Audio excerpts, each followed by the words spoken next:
Hello, this is Michael Morris. I am the director of episode 609 Fun and Games and an executive producer of the show this season.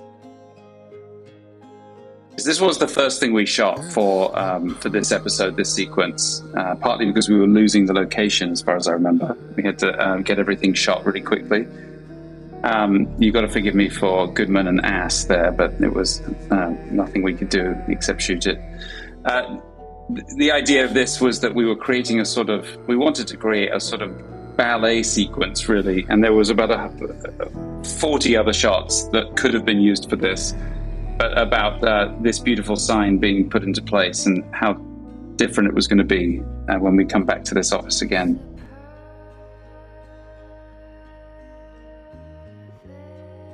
Here's the first of the many transitions that Anne wrote into this script. She wrote the idea of a long extended montage in which one scene would give way to another. And so all these transitions were very carefully storyboarded, sometimes changed on the fly. I'll point out there's one or two here. This used to be all one shot, actually, the tyranny of time. Even when AMC are very generous with time, sometimes you have to take things out. And that was one extended shot right into the coffee, which was extremely complicated. And our amazing special effects crew actually had a very Jimmy McGill style key fob remote control. It was a car remote control that would trigger the coffee exactly on cue and trigger some bubbles and some spurts. This is Mike's cleanup crew. This transition was fun to do. We did about 17 blood tests to try and match the color as well as we could to this source. And actually, at the end of this transition, you really blink and you miss it, but it's there. I hope that you sort of subconsciously register it. There's a big shout out to Jen Bryan and her team, because right here, the colors of that dress are the colors of the post-its here. That dress was created for that purpose. This one makes me happy. It was a very technically difficult shot, and they got the rhythm of it just so right.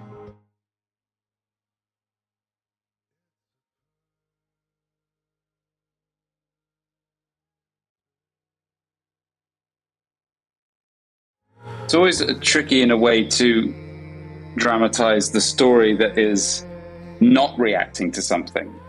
And I think Ray and Bob and Jonathan did a wonderful job of playing what was in front of them in these scenes. Because, of course, the story is, why isn't the world stopping after what happened in the last episode?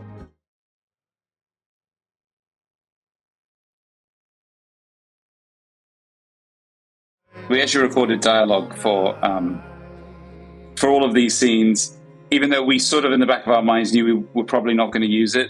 Bob was hilarious in this scene. I'm not going to even attempt to do what he did, but it was great. This shot here was one which we devised on the day, actually, because the shot that we had planned, very, very different transition from that luminol light to Kim's world, wasn't going to work for lots of reasons we have time to get into. But this shot right here, her disappearing into the light and coming out in the same frame through that door, is some of Marshall's genius. Marshall Adams, of course, our cinematographer, stood at the end of that hall for about 5 minutes and thought, wait a second, that door could be the same shape as the door at the apartment. Made me very happy. So very consciously here, what I was trying to do was foreshadow the end of the episode. So we have her in the foreground, and he goes back into the bedroom to start opening and packing and getting things together. And we're staying with a moment. And of course, we're going to come back to a shot very similar to that, except we won't see his face.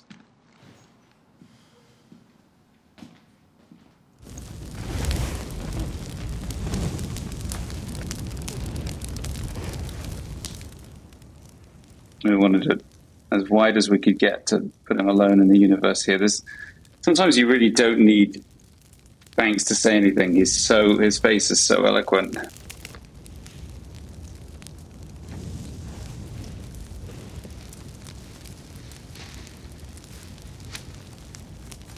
all these sparks, as a matter of fact, were cued individually. Not individual sparks, but individual bursts of sparks that they had. And this shot, we did have a camera mounted right inside the fire here, but it's actually the fire's running backwards. Because for some reason we ran it in the correct order, the sparks looked weird. And they only looked not weird when we ran it backwards. I've never, ever experienced that before. One day we'll wake up and brush our teeth and we'll go to work.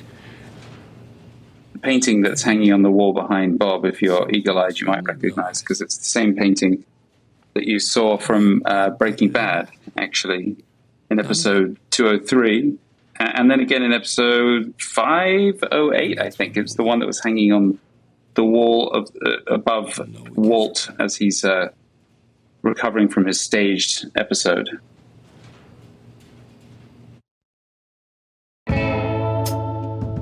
I love so much what Joey and the rest of the post team did with the credits this season. Really exciting.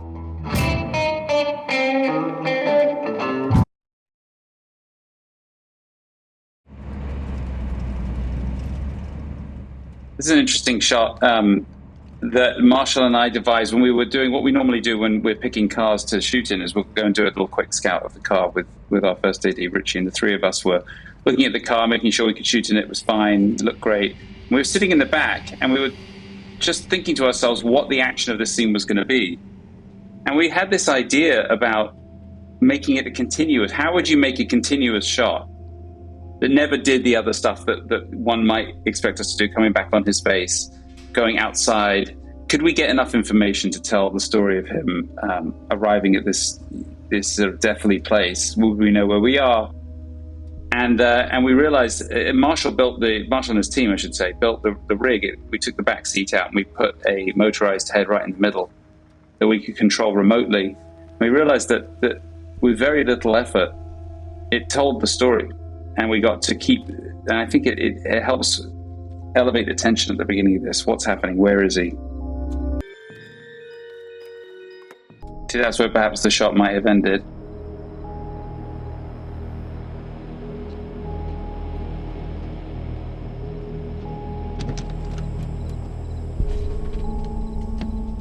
His little wince there from his hidden injuries. Classic Giancarlo.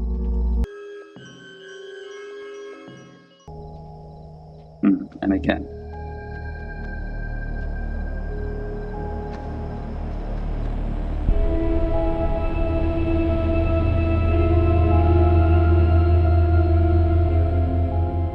Dave Porter does some great work in this scene. He really seems to understand everything that we're going for.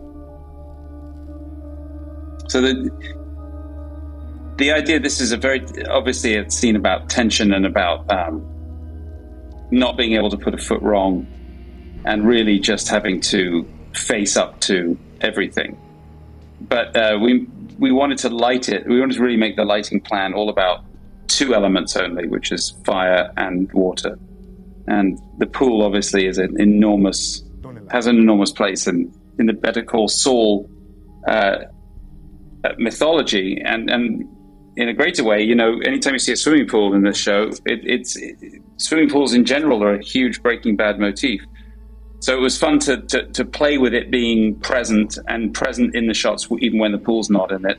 And of course, we'll come back to it at the end for the very personal reasons that Gus has with his memories of Max. Gustavo, Don Héctor ha hecho una acusación muy seria.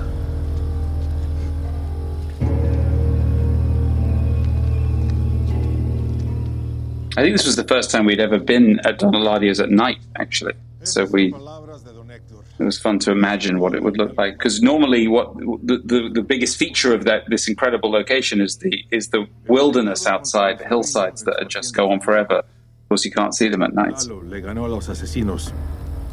El día después del ataque, Lalo me llamó. Escuché la verdad de sus propios labios. Stephen Bauer, he just has so much power on screen. It's really fun watching it. Mantuvimos en secreto que Lalo sobrevivió. Mi sobrino estaba a punto de vengarse. It's amazing how everybody slips into their roles, even if it's been some time since they've done them. They seem to have it in their bones. Don Eladio, mire a Fring a los ojos. Allí verá la verdad. El pollero lo odia. Es nuestro enemigo. Él conspira en contra de nosotros. That shot there is one of my favorite in the episode. That was why that fire is there, actually, as he turns his head to his right. You get the reflection of the flames right in his glasses, and it felt to me like later on he's going to be confronted with, I saw hate in your eyes, just a little bit of hate. I'm not saying that's the moment because he wasn't looking at hate, but I wanted to find a way to tell some of that story visually, and also in this episode prefigure a little bit about what happens to him ultimately in Breaking Bad. It's a fiery end, and I was conscious of that. This episode was in some ways saying farewell to a lot of important people in our show. It was fun for me directing this scene, particularly because it felt like I was able to set up a lot of this storyline in the first episode of this season and then pay it off here. The teeth, the burned body. Varga, ¿qué dijo antes de morir? Él dijo que los peruanos le pagaban los odios. I think Javier is doing such a wonderful job playing Juan Bolsa here because he's in a very difficult position. Which way does he go? He can't portray any personal feelings here because he doesn't know which way Eladio is going to decide. Por favor. A humiliating ending for him. Buenas noches, Héctor. Que descanses. It's really wonderful watching Giancarlo in this scene and the scene we're going to get to later in the restaurant. He does so much with so little. It's something that always amazes me. He has a complete understanding of what we're playing and what we're going for, what the subtext is, and he keeps it all and he gives it without almost seemingly doing anything. But it's there. Every movement that he makes is right on point with what the character's feeling.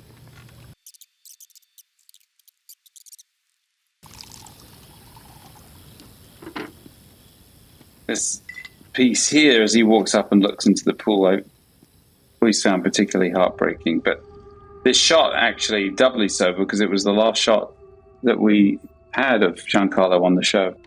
We picked it up later. We did it on the studio's floor, actually. Built that little bit of swimming pool, put the camera in there.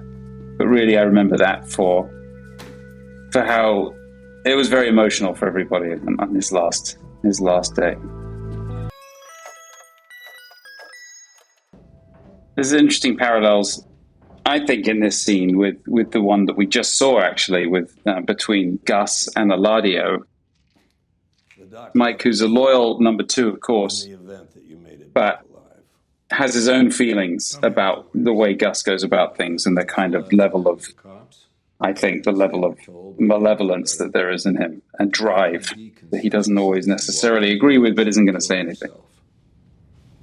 Without a body, they can't close the file. But for all practical purposes, it's over. This is another very emotional scene. It's funny as I'm watching this back, because this was the last scene that Jonathan and Giancarlo had together. And I think it hit all of us at the same time. It wasn't at the end of the episode or anything. It was kind of early in the episode. But there was a moment after one of the takes when we were about to move on, we all just realized that this is it. Years and years of working together.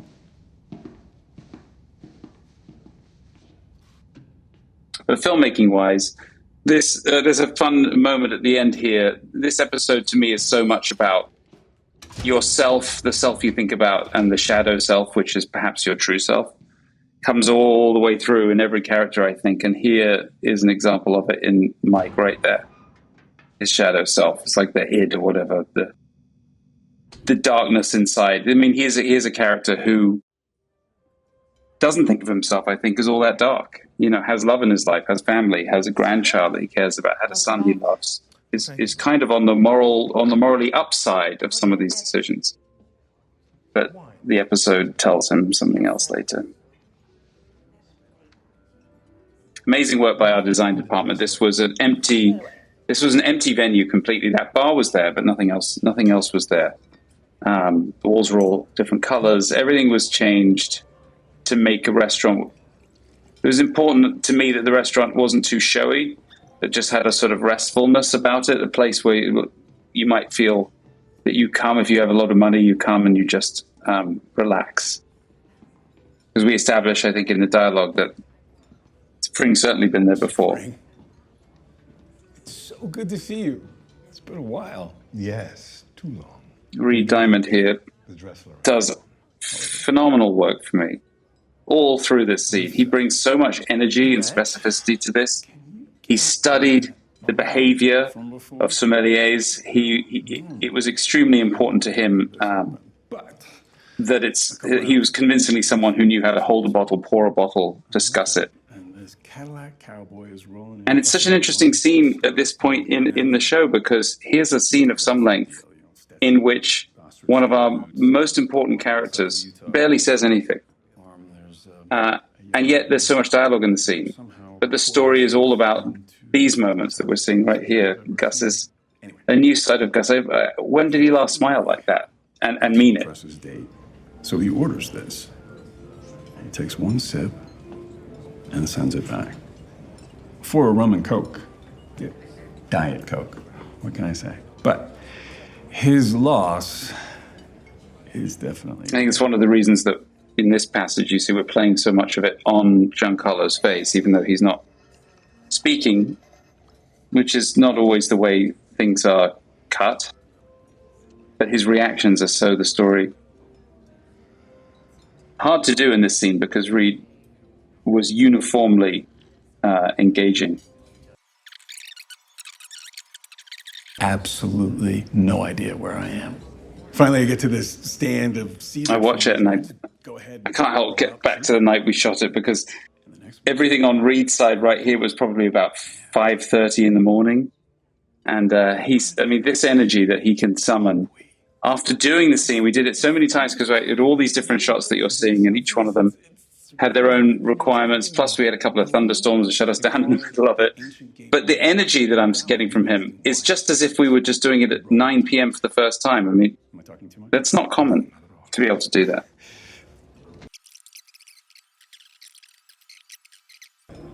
Hold on, there's something I have to show you. The owner bought a bottle like Eagle. I can't open it. Oh, of course. But the bottle itself is... You'll appreciate this. I'll be right back.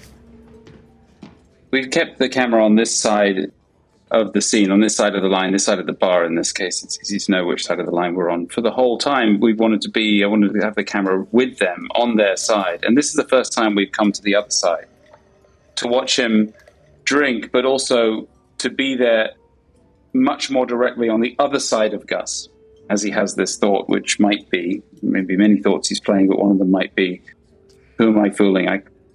There's no way that I can have a life that I just pretended I could have. The last time I had perhaps anything like that, it ended by the pool at Eladio's house. And he's such a wonderful actor that thought is contained right there in that moment. We originally had another scene, actually, after this. After he pays and leaves. His paying, actually, I love this. This is so Gus that he just turns that note at the end. Everything about him is so precise, the way he picks up this stool.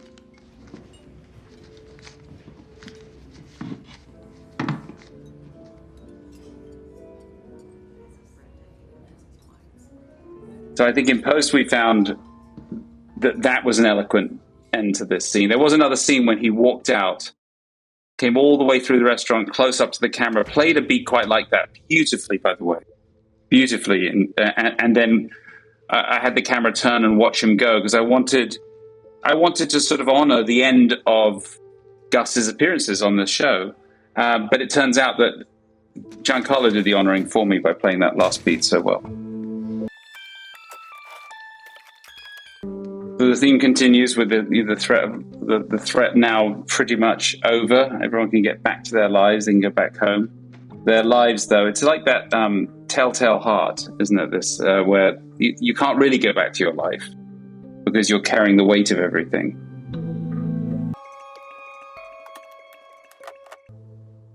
So a lot of the shots in this episode are particularly shadowy. We're no stranger to shadows on our show, but particularly shadowy, partly because the idea of the shadow was very important to me going through this. We just saw with Gus, he had for a minute an idea of the sort of Gus he could be, and the Gus he really is not going to allow for that life. And here's Mike sitting there, trying to relax, trying to get back to his normal life, his good life, doing kind of in his own way moral things. He tried to help Nacho. He tried to sort of honor that.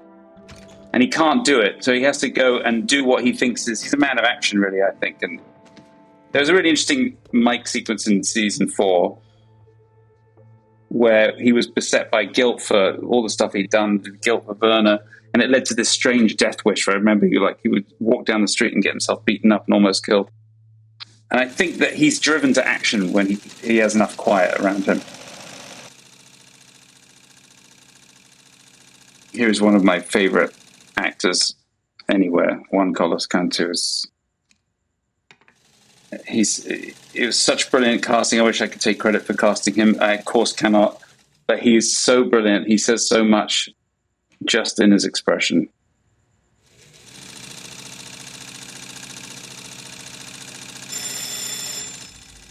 There was a deliberate callback to a beautiful sewing montage that Peter Gould did in an earlier season with Nacho sewing and cutting himself. That was very much in our minds as we started this sequence.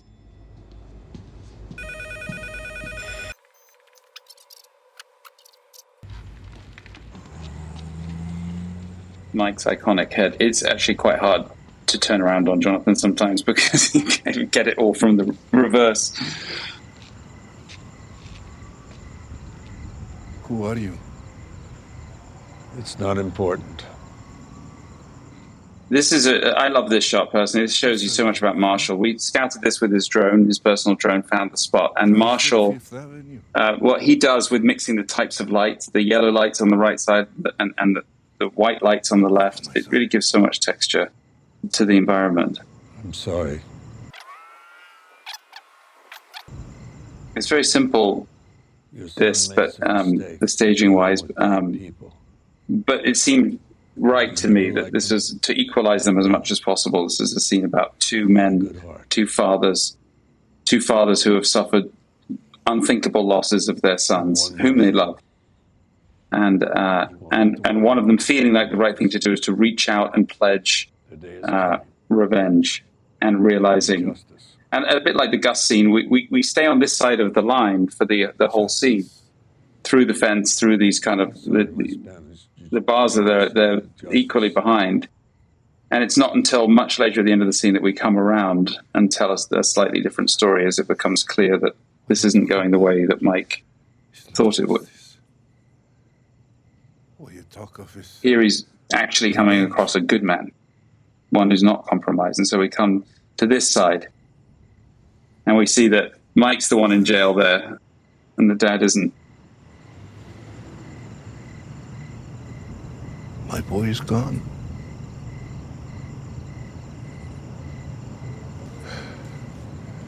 Ustedes son el cartel y su justicia. Todos son iguales. That's a hard truth.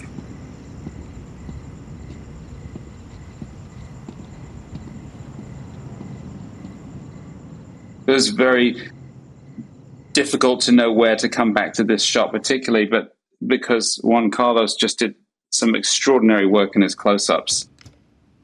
It was one shot I remember as he walked out of focus, we kept the focus on Mike in the corner, and he just stopped and stooped as he silently cried about his side, which it wasn't right to go there because the wide shot is really the more graphic way of telling the story, I think, and the more complete way of telling it, but boy, he's good. This, of course, is an homage to the scene from the pilot as they were the camera was parked earlier behind the trash can. That was fun to reset up.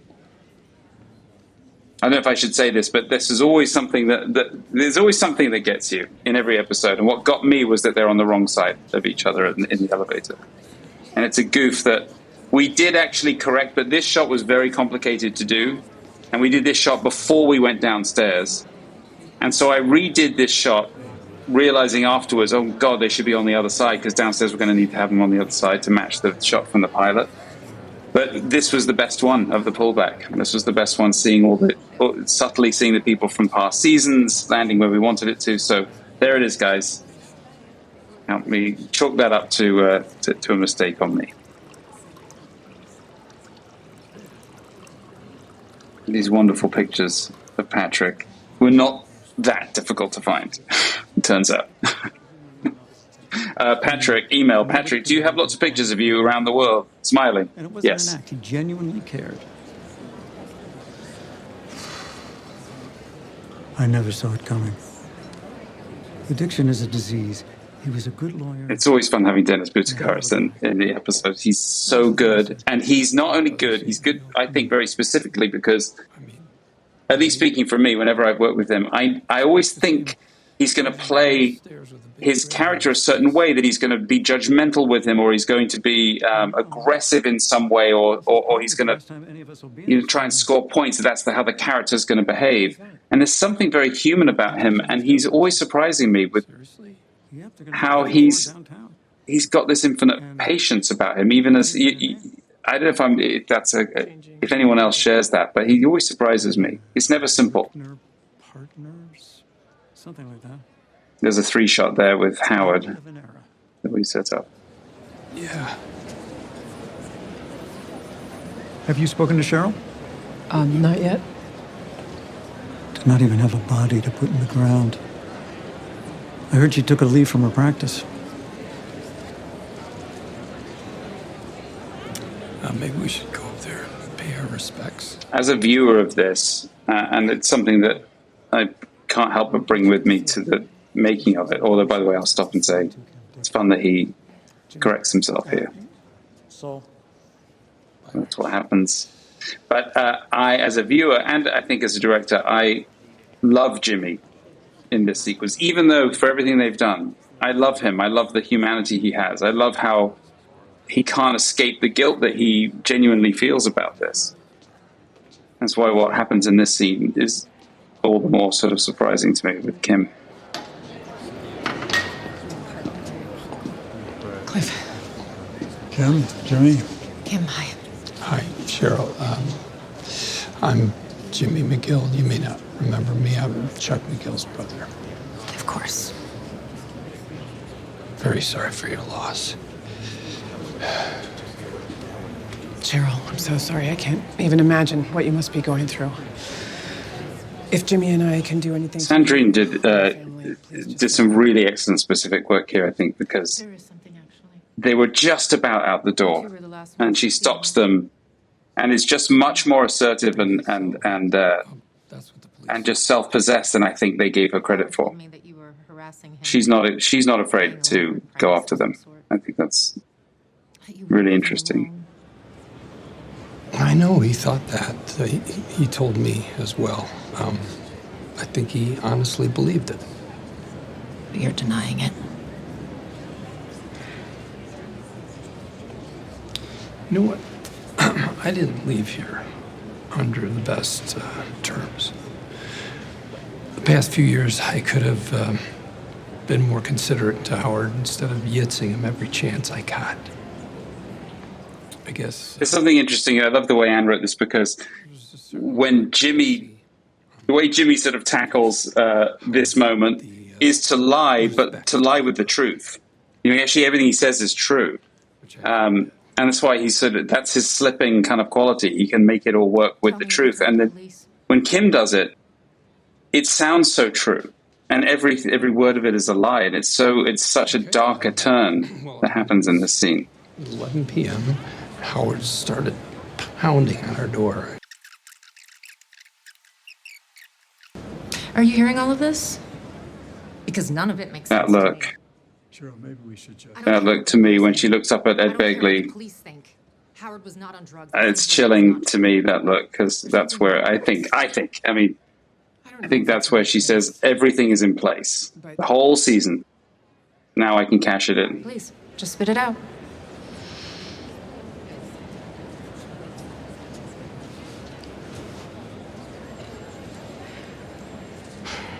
It was about a year and a half ago. I was still an associate here, working late on a brief. Look at Ed Begley's face. Look at his face through this. See, he's just all feeling. There's like he's such a wonderful idea to have in this scene because he just wears all of his feelings in his face all the time, and everybody else is either guarded or withheld or suspicious. And so you've always got this person in the scene who is just completely honest. Head down. Right. And he was snorting something.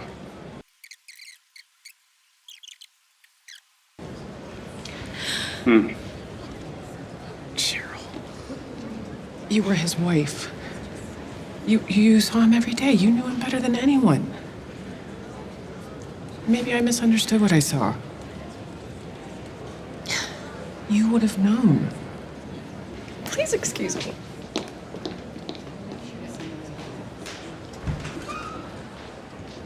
Her sister's here somewhere. I'm gonna go find her. Here's another shout out to the glory days of the smoking outside. Always some of my favorite shots. And here there's none of that sort of shaft of light, that they stood at. It was tough. But it's over now. I mean, really over. Let the healing... Peter and Anne talked a lot about this kiss early on. It's just a fascinating piece of writing, I think. And one of the things that I think Peter and Anne said early stayed with me because we were talking about the different types of kisses that there are that they could have had. And I think one of them may have said something like, it's obscure, we don't know exactly what it is. And I think that word obscure stayed with me, because that's one of my personal favorite moments in the episode is setting up a strong symmetry there between their cars and the two of them, and then breaking the symmetry as she goes into him. And not really being close. I don't know what that was. I think I do, but I don't. And you can watch it, I think, and be correct. You could think, oh, that's the end. But you don't know. And Bob was really interesting in playing that scene because he didn't want to play it like he knew, which I loved. This move from here is wildly complicated without being big. That whole move from the pen cap to getting into this two-shot was probably about 18 inches. And it's on this crazy long tubular lens called the Lawa, where it's just a wild thing. You can focus. That's what we used to do the ants in previous episodes. We are here to discuss Ari Gross. I was so happy to have him in this scene. He's got such a good sort of cool irony about him. Not seen it yet.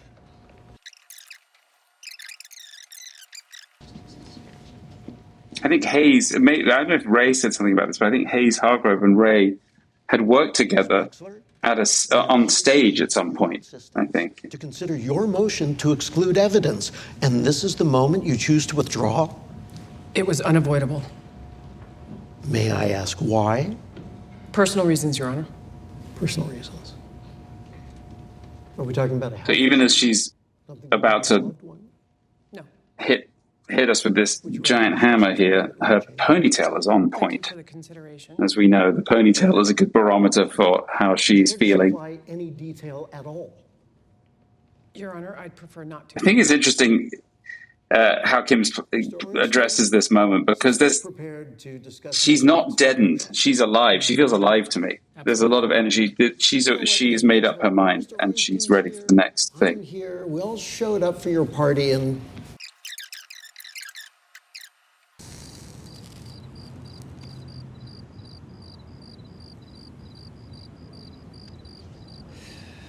Peter said to me when we were talking about this episode, Kim is often smoking after she's made a decision. I thought that was interesting. Yeah. This is Bob driving. He's a really good driver, and he loves driving this.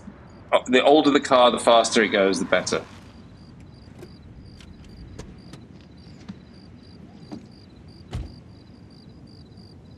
That's one of the reasons I love Better Call Saul, is that we could tell that whole story in that one shot. We didn't have to come down and shoot a close-up reaction on Bob and come back up and shoot a close-up reaction on her face. You did what? Why? Weeks before we shot this scene, Bob and Ray and I rehearsed it on the set on an afternoon. And it was an extraordinary rehearsal, years and years of friendship and closeness and, on-screen partnership and living together off-screen. There's so much that's behind this, that goes into this. And I realized very, very quickly after seeing that, even the very first walkthrough rehearsal, that this was not going to be a scene that we wanted to break up into pieces. I think the first time that I read the scene before that rehearsal, I scoured this set. I was standing on ladders. I was looking for ways to see this apartment that I'd never seen it before. That was my first instinct. It was like, how am I going to shoot this in ways that make it feel unfamiliar? And then I realized, working with them, we ran the scene 5 or 6 times, which was a lot. It's a long scene. And I realized from watching them and working with them that this isn't a scene about the apartment. This isn't a scene about making a cool shot. This is a scene about their performance and allowing them to maintain these trains of thought. Thing back. I'll order a pizza. We'll pull an all-nighter because we're in this together. Okay? So I'm gonna go get your printer, and then we're gonna get the hell out of here. What, Jimmy? Jimmy! For me, covering this scene, it was always going to be a challenge because I wanted to make sure that the most important thing about the scene to me is the moment that they're in. Sometimes it's not. Sometimes the most important thing is the frame or a perfect shot or a perfect composition. To me, this was actually all about the emotion that they're bringing to it and the presence that they had with each other. But you notice that the scene flows from one side of the living room to the other side into the bedroom, hangs here in the bedroom, goes back into the living room in 2 different places. And this is a very practical set. The doors are real size, everything's the size of an apartment. So normally what you would always do is either handhold the camera, which I didn't want to do in this scene. It felt too intrusive, emotionally intrusive, it felt for this, and out of style, and for the show. Or you would break up the scene into little chunks and you'd cover the scene on him and on her, maybe a wide, something cool. You'd really establish the language for it. But the challenge here, I felt, was to find a way to flow these sections together, even if we had to do Bob first and then Ray, or Ray first and then Bob. We would connect all of the pieces of the scene from beginning, middle, and end together. And so what we had to do was essentially build a dolly track through the apartment, which isn't that unusual, except in order to keep this as an intimate scene with over-the-shoulder shots and not have kooky angles and try to get into their eyes and into their thoughts, we chased them. We would flip, like we would be on Bob, he'd run away, we'd turn and land on Ray and chase them and try and follow them all through the apartment. Very technically challenging for the sound department, who had to constantly be aware of the frame lines that were changing and find ways for 6 or 7 people to scoot out silently around the actors as they're working. Very difficult for Eli, our dolly grip, to be in the exact right position, the right size, the right place with the dolly at any point, and without calling attention to the movement. And very difficult for the actors. There's a moment towards the end of the scene when, right at the pitch of what Kim is going through, she walks and approaches Bob, and the camera pulls back with her, lands over his shoulder. She was walking over the dolly track in that moment and having to be aware, bodily, physically aware, of not falling into the camera equipment right here, and yet adjusting her position and to land exactly where we needed her to, so that the camera could then reveal Bob. But that's not the truth. The real reason I didn't tell you was because I knew what you'd do. And actually, I've never done a scene like this. On many scenes, two people scenes are, I really enjoy them because we get to inhabit these moments with them. But I've never done it where we're trying to connect dots like that and stay out of the way of the emotion.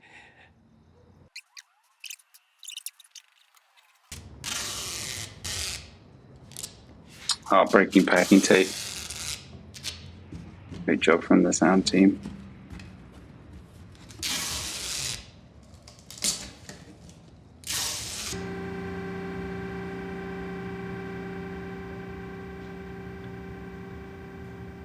And of course, here we are back in Saul's house, which we first saw in episode 1 of this season. And we get to meet on this revolving mattress. We get to meet, first of all, Saul, known from his fantastic comb over.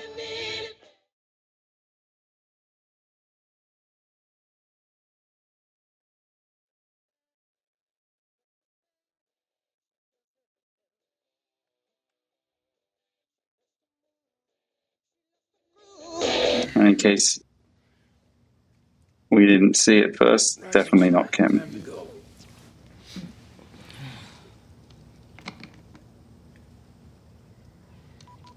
So a lot of this was about hiding Saul for good and putting him in these sort of, like, they're a fractured thing or far away or behind something.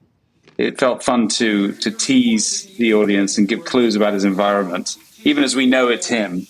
But I wanted everyone to look at this fantastic bathroom, for instance, and just see the environment that he's made for himself. My client isn't just... Oh, that's my Xanax guy. Tell him yes and today.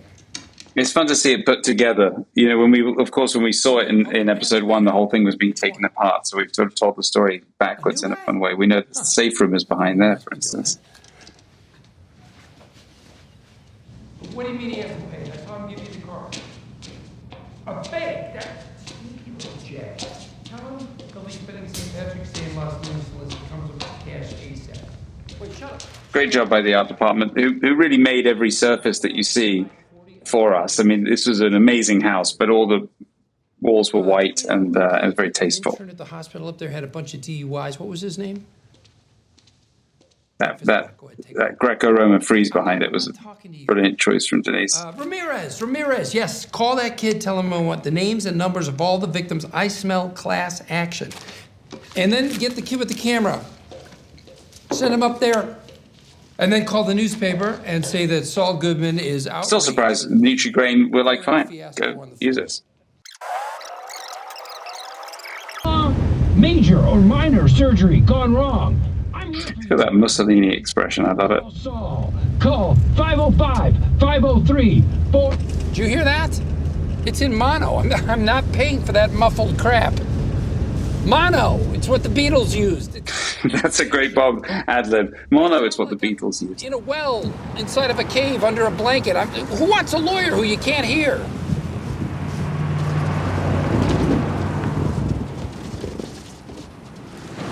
It was fun to plot these. We storyboarded these out because some of them were classics, some wide shots to really show you, and most of them are callbacks. This one I particularly love, him standing under an arrow that points to him, as if we were not... It's not my most subtle. This is Saul, everybody. I particularly love all of our background casting here, but there's a father and son on the right with the same haircut that I love. Move. Francesca. It's finally happened. She's the Francesca we remember. And there he is. Thanks for watching and thanks for listening to the commentary. It's bittersweet for me because it was my final episode as a director of the show. And so it's very meaningful to me personally to watch it back like this. And this season I was an executive producer as well as a director. I really felt like I joined this wonderful family. And so it's a little sad to see it end here, even though it doesn't really end for a few more episodes. But for me, something ended here.